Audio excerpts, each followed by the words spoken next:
Hello, my name's Cole Thompson, and welcome to the first edition of Inside the Spartans, a show where we take a look at all things inside Spartan sports.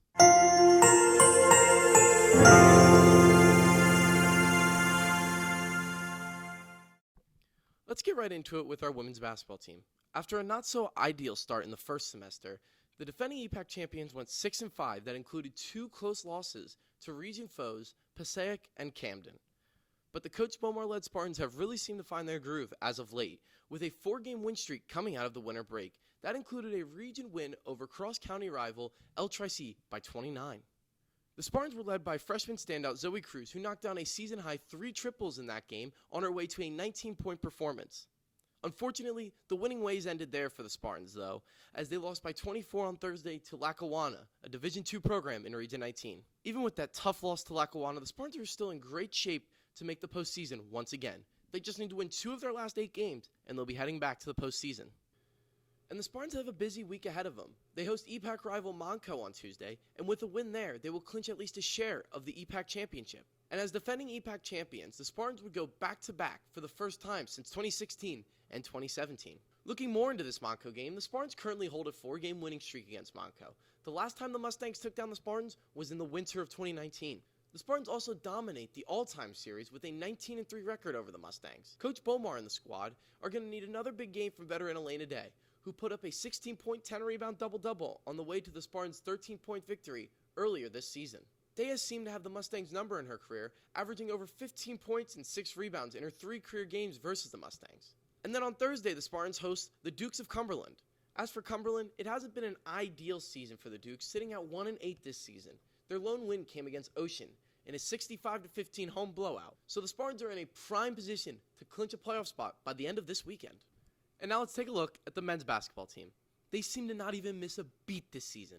After a dominant first semester which saw them go 13-2, not even the winter weather of Northern PA has cooled down the Spartans. The Spartans have come out of winter break on a 6-game winning streak, moving to 19-2 on the season, and are now ranked 4th in the entire country, the highest ranking in the program's history. And the Red Hot Spartans have won in every which way, including nail-biting wins over Manor, Mercer, and Monco this season, along with dominant victories over Bergen, Harrisburg, and Delaware County. The Spartans have been led by sophomore phenom Mike Maribel, who's averaging over 17 points, 17 rebounds, and 3 assists, and 2 steals to go along with that. Mike has earned 3 EPAC Player of the Week so far this season. And as Mike makes his case for Region 19 Player of the Year, the Spartans have bigger goals in mind, and that is a region championship. I sit down with Coach Brendan McCarthy, who has become the winningest coach in program history this season, and we talk about their season so far and what's to come.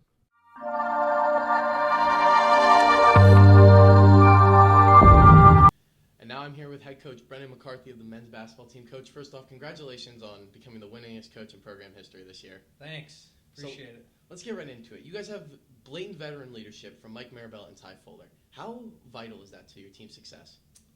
Well, it's everything.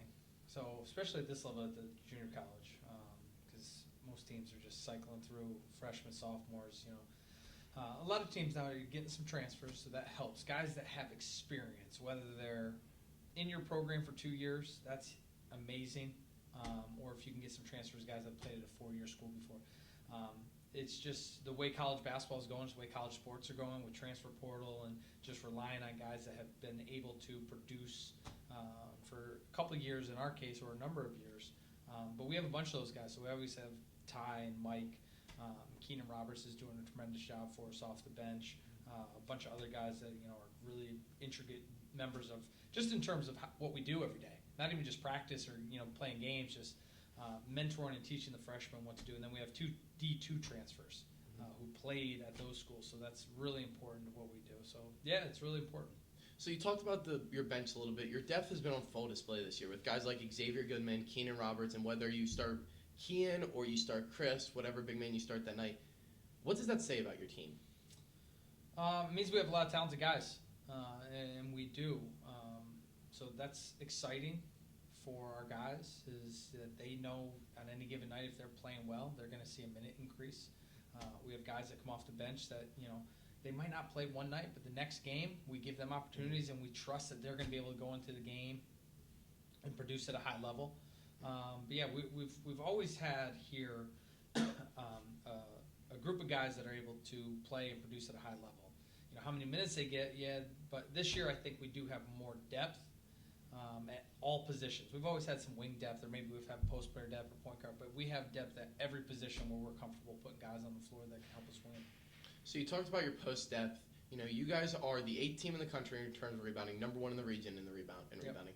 How important is rebounding to your team's success? Yeah, that's something that we talk about a lot, is trying to be one of the best rebounding teams in the country.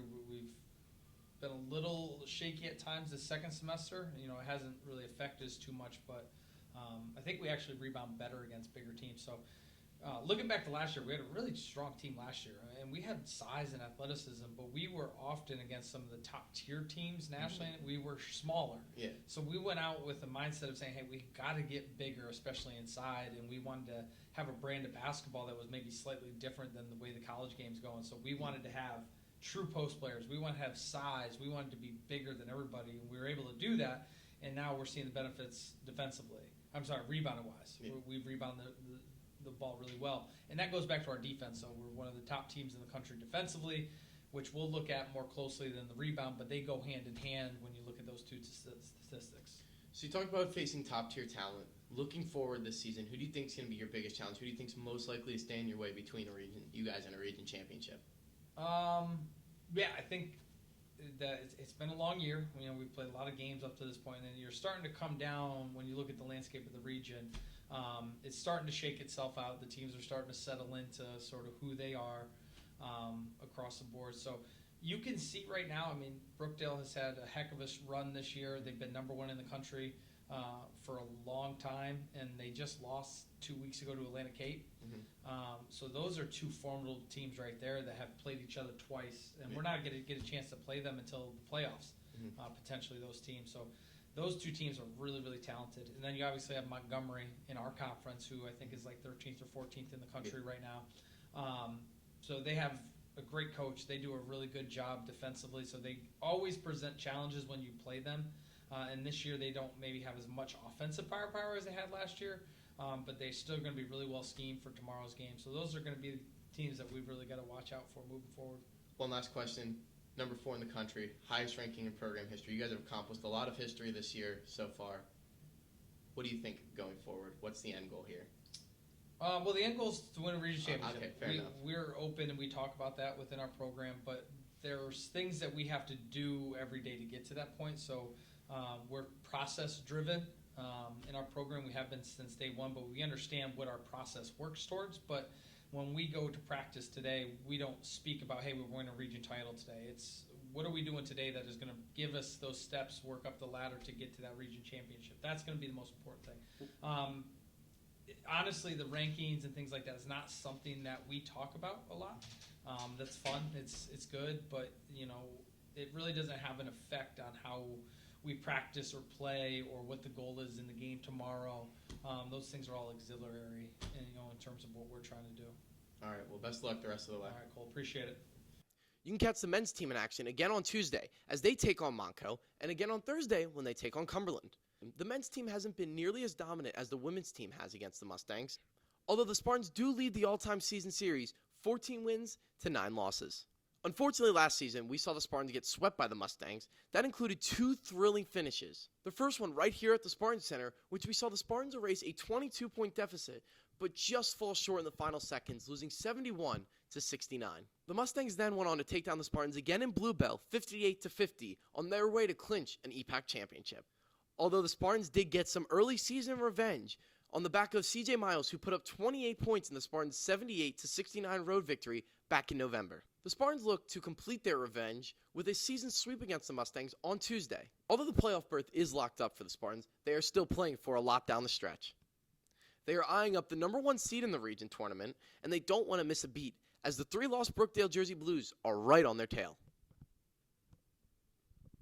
The number 1 seed is very vital as it gives you home court advantage throughout the entire region tournament. Although the Spartans don't have the easiest road ahead of them as they must face Monco, Gloucester, and Philadelphia. All programs that can give the Spartans loss number 3 and loss number 2 in the region. With so many big games down the stretch, both the men's and the women's team need to stay locked in and finish off the season strong.